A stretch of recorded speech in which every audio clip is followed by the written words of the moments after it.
All right, so this is the SMILHELTD Shoe Rack. Comes in a bunch of different sizes. So this is the 1, 2, 3, 4 by 7. There's a 4 by 6. There's a 3 by 8. It's going to hold about 60 pairs of shoes. Installation is really easy, but there is a lot of pieces. So just to give you an idea, here is the instructions right here. So you're gonna have about 200 pieces. They're just like plastic and then they just kind of snap in together. So again, there's a bunch of different formations that you can create.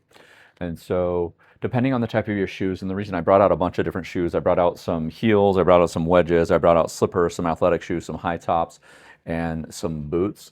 The boots will sit on the levels, but I recommend putting boots on the top.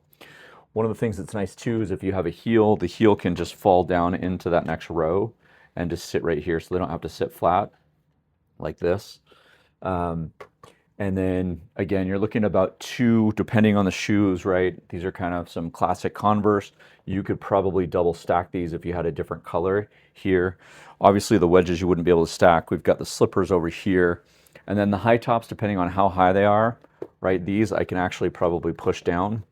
But if you are a sneakerhead, you don't want to ruin your sneakers. So again, you could put those on the top. And you can organize them however you want. So we're actually going to put this out in our garage. We have got a ton of boots and tennis shoes and kids and all that stuff. And so we like to have a no shoes in the house kind of policy, keep the carpets clean and stuff like that. So we're gonna have them put their shoes on this rack. Could be used to store other things.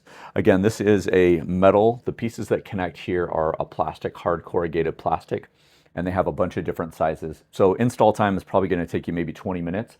And it's not because it's hard, it's just there's each one of these snaps off and then this snaps on. So you do the rows first and then you can stack them on top of each other. You could also separate this out if you wanted to have 2 different shelves, you know, kind of a stack of 3, a stack of 4. You could do kind of whatever configuration you wanted.